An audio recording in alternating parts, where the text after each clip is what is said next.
That was the first half of the aria of the Goldberg Variations.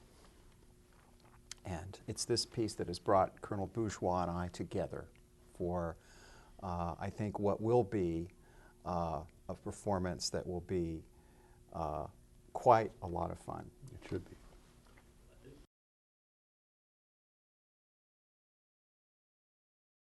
The Goldberg, to me, has been one of my favorite masterpieces of music.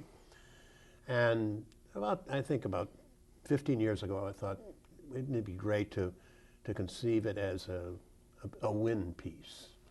And there have been various versions of it. There's a string version of it. The Canadian brass did a total brass version of it. But I thought I'd like to use instruments, wind instruments, with great color, and the wind instruments not too far from the Baroque period. So there aren't any saxophones, for instance. So there are piccolo, flutes, oboes, English horn, clarinets, bass clarinet, two bassoons, those are the woodwinds. The brass are 3 trumpets, 2 horns, 3 trombones, euphonium, which is a sort of a tenor tuba, and tuba. And then 1 percussion instrument.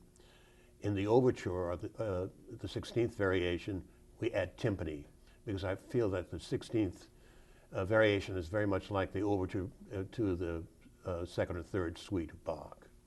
And I call it a freely realized version for winds.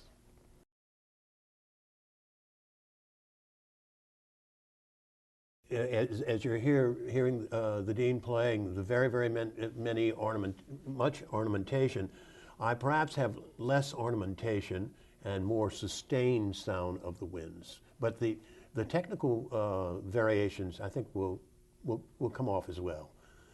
In the brass, there are variations that are strictly brass. There's some that are strictly woodwind. And in the aria, which you've just heard, my instrumentation is 1 flute, 1 oboe, an English horn, 2 clarinets, bass clarinet, a bassoon, and French horn. So it's sort of an expanded woodwind quintet. Yeah, I think one of the challenges for a transcription is that, unlike the piano, the wind ensemble does not have a pedal. Right. And so the sustainability of tones is going to be critical for maintaining the spirit of the composition. Mm-hmm. And even in Bach's day, this work was originally written for a harpsichord with 2 keyboards. And so if you've heard harpsichords, you know that there's a kind of a natural buzzing sound that goes on long after you've struck the key. So it's actually a much less dry sound than many people realize, and that you can duplicate that a bit with the pedal of the piano. But with a transcription, then you're going to also have to take special care, because there are lots of dissonances and resolutions of dissonances that can be very tricky. And I'm sure that in Colonel Bourgeois' arrangement, there's great attention to that. We hope so. We hope so.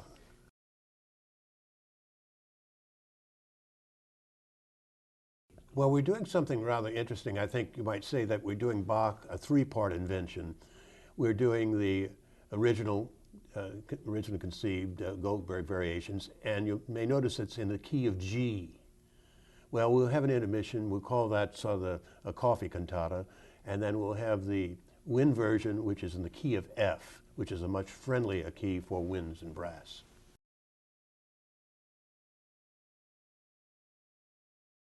I'm not. I'm going to try to listen to some of the performances and rehearsals. I've seen the Colonel's arrangement, and I've heard parts of it that he's played through the magic of computer science. I've also listened to various transcriptions, some of the ones that he's mentioned, and many performances by different keyboard artists. And I think what you discover quickly is that the music of Bach lends itself really well to interpretation, because there's so little on the page. I mean, Bach doesn't give us tempo indications. He doesn't give us dynamic indications. With rare exceptions, he doesn't give us articulation indications. So it's a much cleaner score than you'd have with Debussy or Ravel or someone like that. And it forces the performers and the transcriber to be creative. Baroque music is very creative. The performers of Baroque music had to fill in the gaps.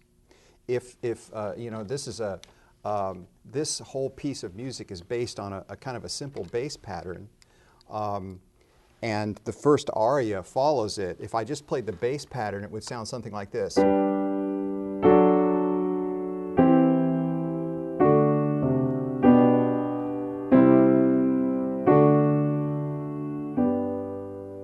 That pattern is repeated through every single variation at the opening. So I can take, let's say, a variation like, one where it's pretty clear, like maybe 12.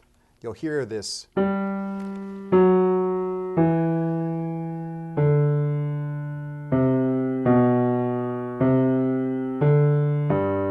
the bass.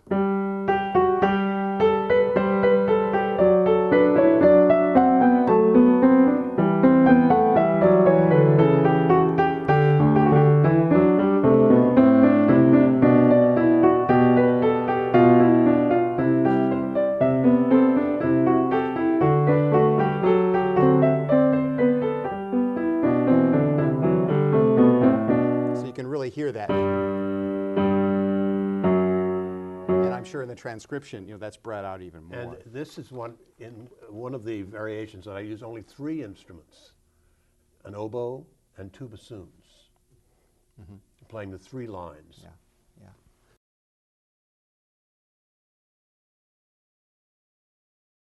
I think we will agree that the final result should be music.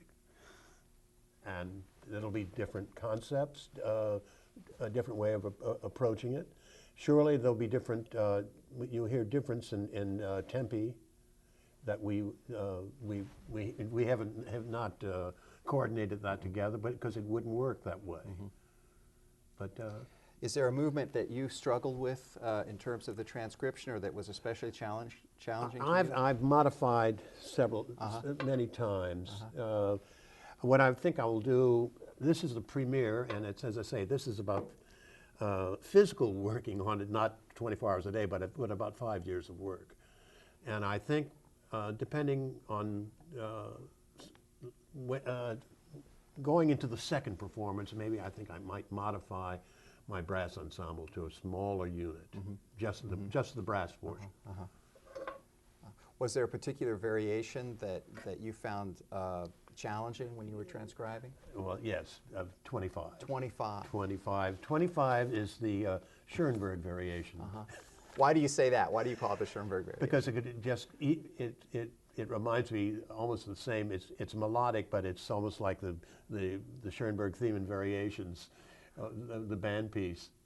In that, it's a challenge. It's highly chromatic. What I'll do is I'll play a little bit of the opening of this variation. It's an aria, so it has a beautiful soaring melodic line, and underneath it, it's got a very humble kind of accompaniment.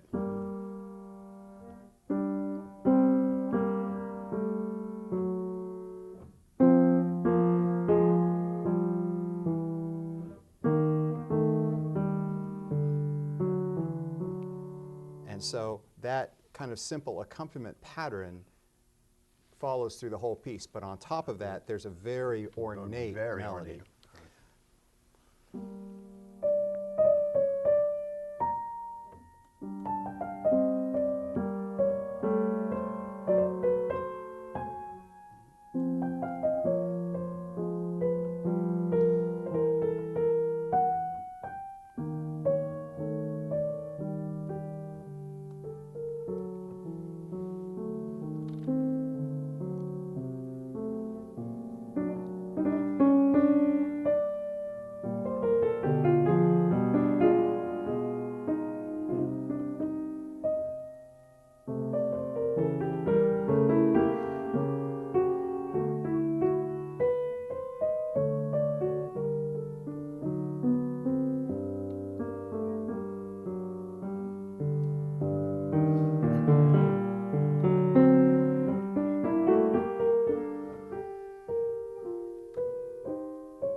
just feel the tension from all the chromaticism, all of these lines, and all the leaps of sixths.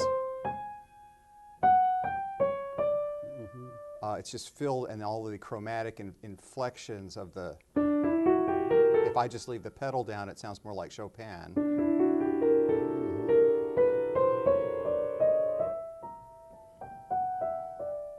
So, and in Bach's day, the use of chromaticism was associated with sadness and the creation of an affection of melancholy. So there were, in the Baroque, there was a doctrine called the doctrine of affection. So every piece of music was, every movement of this piece is intended to arouse a certain emotion. This is the emotion of melancholy. So it's chromatic, it's slow, it's in a minor key. Most of the variations are in major keys. It's in a minor key. There's a lot of rhythmic variation and a lot of accenting going on, which is intended to create sadness in the listener. And the bass line that you play, the duet, I've assigned to two bassoons. And then the lyrical instruments, the flute, the oboe, the English horn, and the clarinet, each take turns playing the florid melody. Yeah, I mean, one friend of mine heard this piece and he said, well, it sounds like a Baroque duet between a diva and then, you know, a baritone and a bass who are trying to get into the action but just can't get any attention, Right. you know. Right. So that soaring line just dominates, but every once in a while you hear them.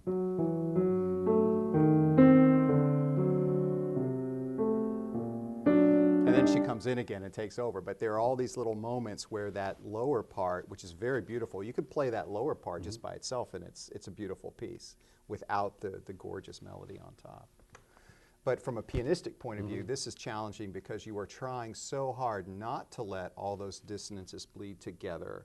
You're trying to keep the clarity of the line, but at the same time, you want to honor the fact that on the harpsichord, there would have been some blending of these tones. And Bach is obviously trying to create this emotion of sadness through the music. And so it's okay to have a little bit of that, but you still have to be very careful. And there's also some pretty intricate rhythms that you must still observe. It sounds improvisational, but the improvisation in Bach is written out so that an aria, let's say by Vivaldi or another composer from Bach's era, they might just have the kind of long notes there and the performer would improvise all of that stuff. But in Bach, it's written out with great exactitude.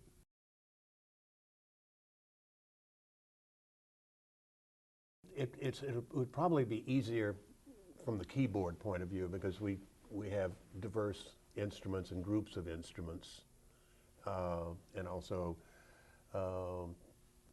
chops and breathing in between variations. I think that the work is written in such a way that it can be performed as one complete work, and it's very satisfying that way. But it could easily be done in smaller sections, and many works of Bach are like that. But the last 10 variations or so seem to really hang together really beautifully. The work leads to a kind of a big climax in the last 3 or 4 variations. It's interesting how Bach tries to create this drama in the last variations, variation 28, 29, and 30.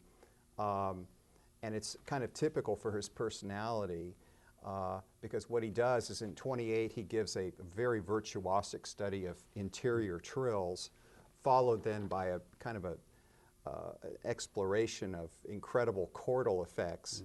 And then the last variation is a combination of 2 rather humorous, scurrilous songs. And there's a kind of humorous quality to it, but it's at the same time still positive and uplifting. So the work has a kind of satisfying whole. Let me just play a little bit. I'll play a little bit of each one of those, the beginning, so you can kind of see what I'm talking about. This is 28, and this is kind of the study of trills.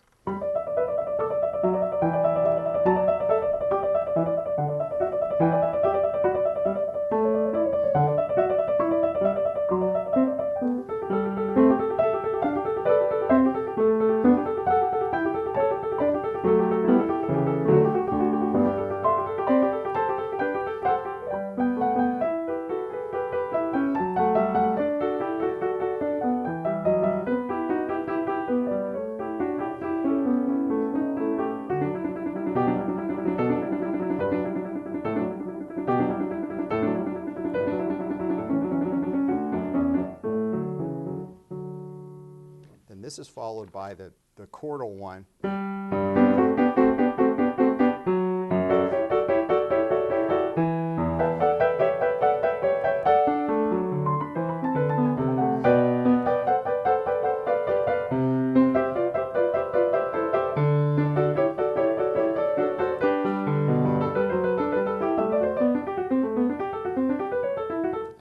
Series of runs, and then that leads into this kind of final comical variation.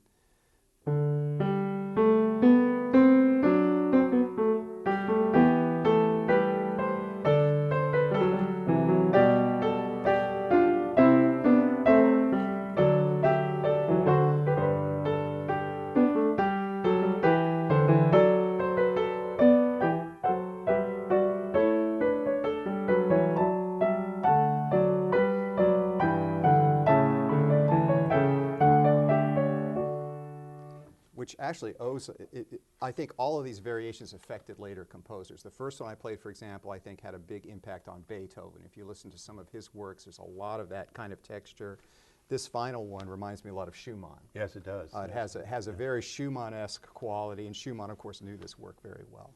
But like Schumann's big works, it comes to a climax at the end. And so I think that you can think of the works as individual movements. Each of the variations has its own personality and its own effect, but it does work as a larger piece.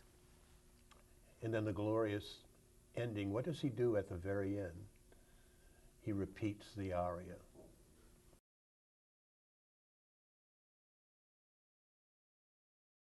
I think the idea that John had was to try to create, I mean, you have a piece of music with a 32 measure pattern that's repeated 30 times in the same key. And so it's our job as performers to make that interesting. Yeah.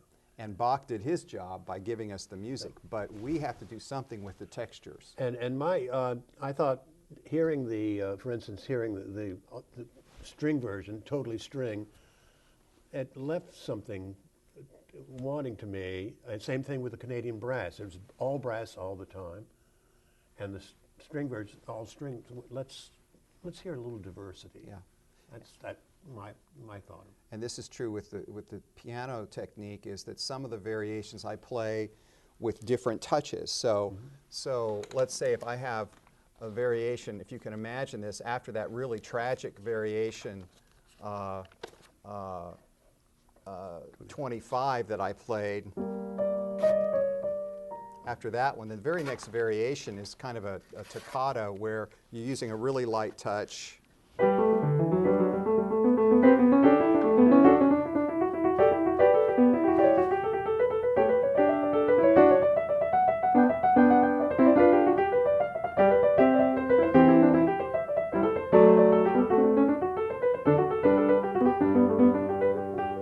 It's a very, very different kind of effect. And where you hear the melody, that boom, boom, beep, boom, that's brass. And all of the runs are woodwinds. Yeah, so you have that, and of course this is the real melody. But the ear is drawn to, of course, the rapid passage.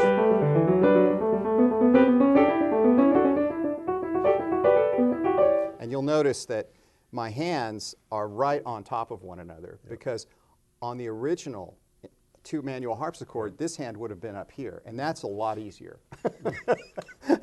But we have to do it on the modern instrument, and so there's a lot of hand crossing, which Bach did intentionally because it's suspected he wrote this piece for his son Wilhelm Friedemann, who was a great virtuoso. And this piece comes out at around the same time that Domenico Scarlatti's sonatas come out. And Scarlatti's sonatas have a lot of hand crossing, one hand crossing the other. And this was very much in fashion. And so typically Bach says, well, I can do that. In fact, I can do it better. So many of these movements have very, very intense hand crossing. And it's, again, a part of the piece is the visual, is watching the piece being played, watching the piece being performed is a lot of fun.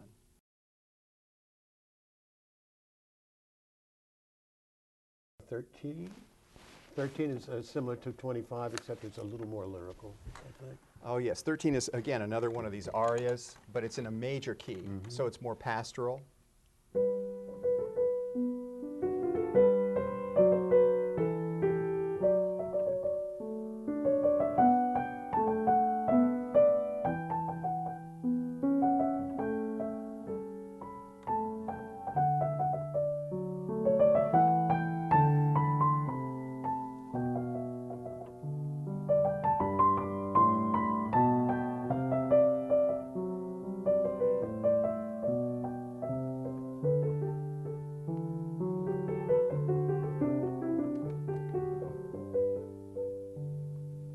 It's very haunting. And also the aria. And the aria also. Yeah. I think for me, I love the canons. You know, many of these movements, every third movement is a canon. And so Bach, again, typically for him, being so thorough, he starts out with a canon at the unison, and then the next canon is the canon at the second and the third and the fourth and so forth. So, for example, the very first canon at the unison, you have, this is the melody.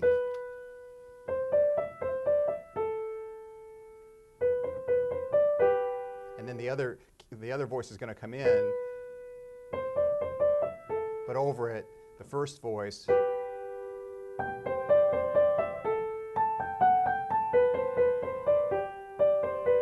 So you have that interplay going on, and I love the canons. Every one of them is beautiful. I think one of the most famous is number 15, where you have a canon at the fifth, and it's not only a canon, but also the answering voice is inverted. So the theme is,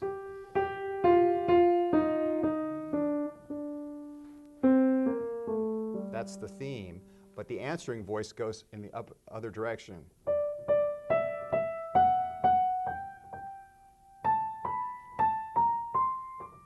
And then he has a third voice that kind of gives the harmonies to it.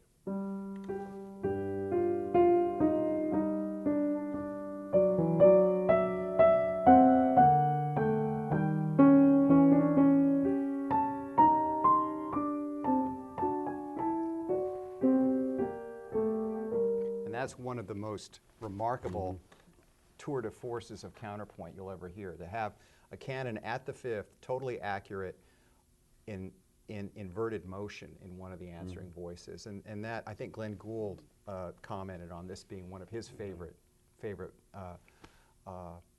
moments. There's another one I love too, another canon, which is, I find comical. Bach, I think, did have a sense of humor. He shows that in the last movement. And there's a canon at the sixth. The voice,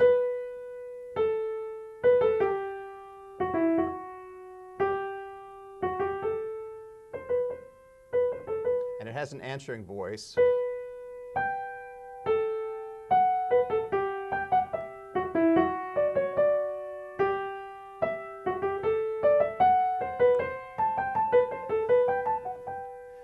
But he adds the third voice in. It sounds like it's trying to crash the party. It's trying really hard to be a part of the canon. So you put them together and you have.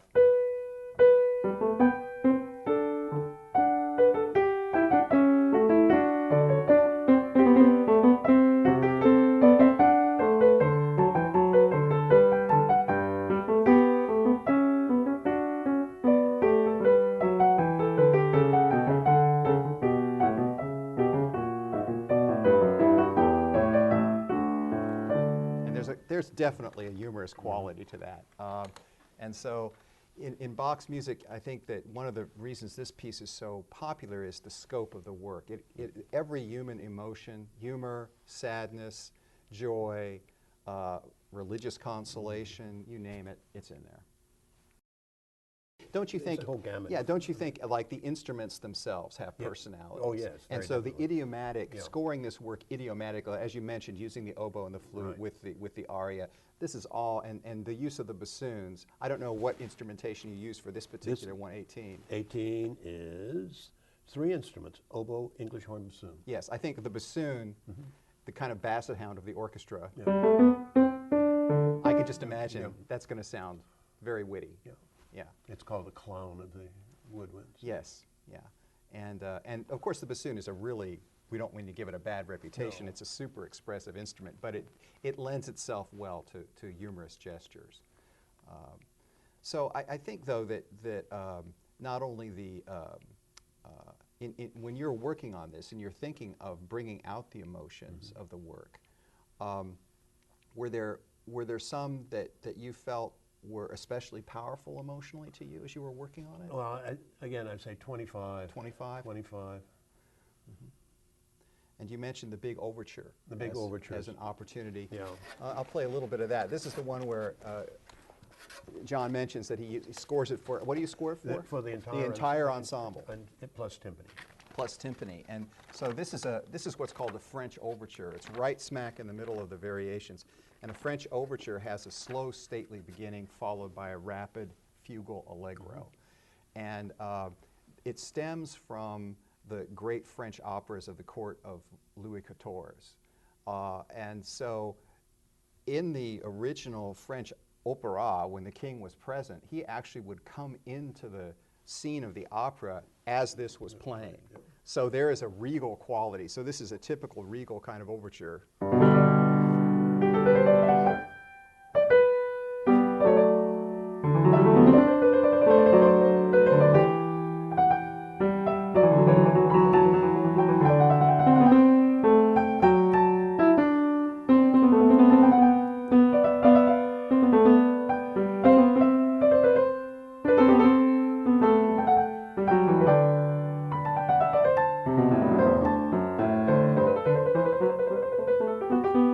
Has all of the ornamentation and the grandeur, and then the little fugal allegro at the end.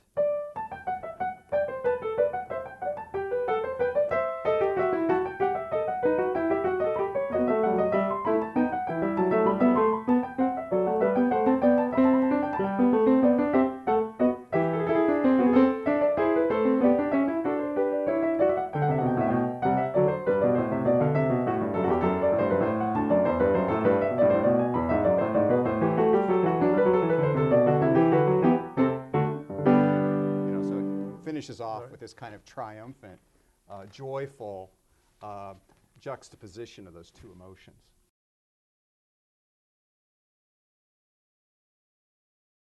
Well, I mean, if you listen to the different performances, which I think is kind of what you're getting at, the different performances, the most famous, of course, are the performances of Glenn Gould, and there are two different ones, rather widely separated in time.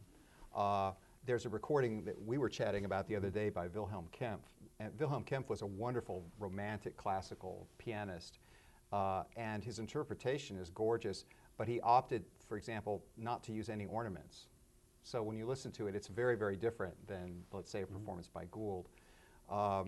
There's a wonderful performance by Andreas Schiff. It's quite fantastic.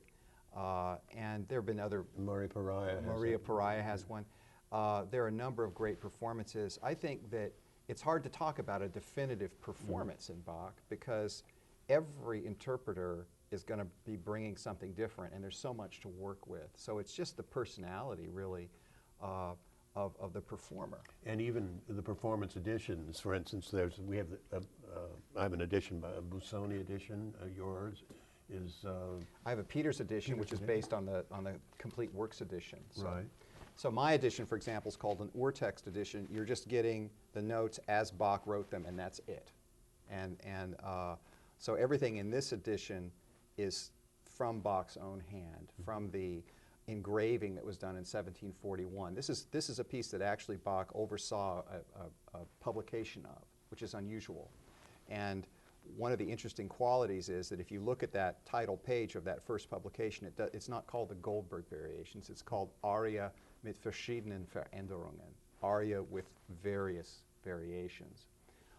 And so the whole story of Goldberg and everything is rather suspect. But that edition has given us a chance to really pin down the exact notation that Bach had in mind. There's even an edition that was corrected in Bach's own hand from that's used for the creation of the edition I'm playing from. You're using two different editions.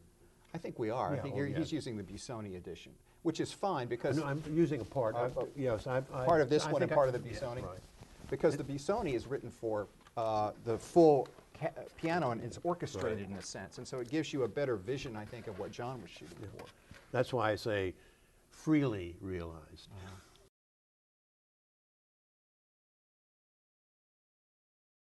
we thought this would make an interesting program in its own right. It's rare to hear Yeah, yeah. to hear the actual keyboard piece followed by the orchestration. We were chatting the other day about Pictures at an Exhibition. That most people know that as Ravel's piece, orchestrated piece, but it's a piano piece by Mussorgsky, a very beautiful one. But it's very rare you'll hear both of those in the same concert. So this gives you a chance as a listener to hear the original version and then really come to appreciate Colonel Bourgeois' great skills as a transcriber, because this is not the first piece you've transcribed. You've done many, dozens. And so that'll be an opportunity to see how a really fine orchestrator takes the bare bones of a piece and turns it into something quite different. You know. Do the musicians themselves, or the band members, do you prepare them in some way? How do you prepare them? Well, we're having faculty members, the members of the Louisiana Philharmonic and the students, and we're having, tonight we'll have our third rehearsal before the performance. And since it's a quite lengthy piece to prepare, so with 3 2-hour rehearsals, there's almost not enough time, especially starting it from the beginning. The players take the parts home, but then we've got to coordinate that in balances, tempi, and interpretation.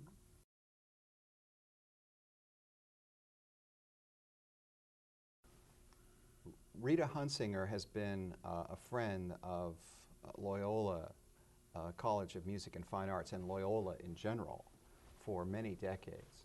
And you've known her for years. Yeah, she's been a great supporter of a college of music, and is a dear friend. And she helped very much to make this possible. In fact, she made this possible. Yes, I mean, I was talking to her about this idea, and she immediately was very, very excited by it.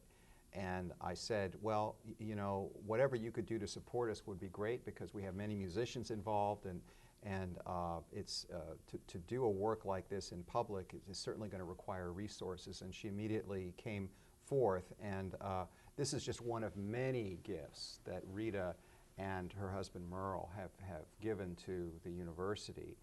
Not only this gift, but also scholarships and professorships and various other things. And so we see this as an opportunity really to thank her for the work that she's done and make special mention of that. Well, thank you very much. Thank you.